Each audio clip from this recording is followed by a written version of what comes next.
Hello friends, welcome back to Azure 204, lab 4, exercise 6. Okay, so here's lab scenario, and so far in the past videos we are done with exercise 1, 2, 3, 4, 5th, and here in this video we'll work on exercise 6.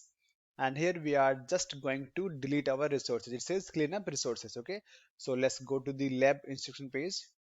So here we are, exercise 6, clean up subscription. So we just need to go to first open the Azure Cloud Shell, okay, and then delete resource groups and then close everything. That's it, right? So simple. Let's go to the portal. Let's go back, close everything. I'll open Cloud Shell. It's here. This little icon will open Cloud Shell for you. Cloud Shell is a command editor where you can just run all your commands. So let's go and first list out all the groups which we have under my subscription list group, and I want to see the output in tabular format. So you can see I have two resource group. I'm just going to delete this one, polyglot data. If you guys want, you can just go and verify here. It says delete this particular resource group. Okay, now let's go here. So the command is az group delete dash dash name and put the name here, polyglot data. Hit enter. It asks for confirmation. Oh, says could not found. There is a problem. Okay, so I made a mistake in the spelling. This is polyglot data.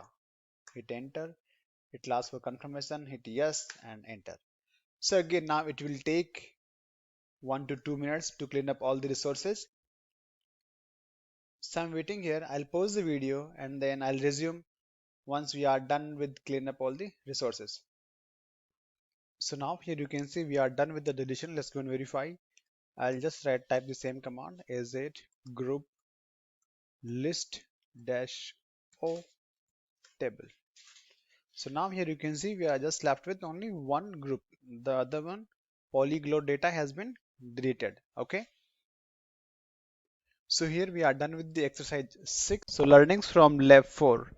Now, hope you guys would be able to create instances of various database services by using Azure portal. Like you can go and create Azure SQL database or Cosmos DB database.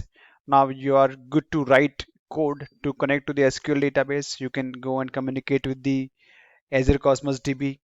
You can migrate the data, right? So these many things we have covered in the lab 4, and lab 4 is really important from your exam point of view as well.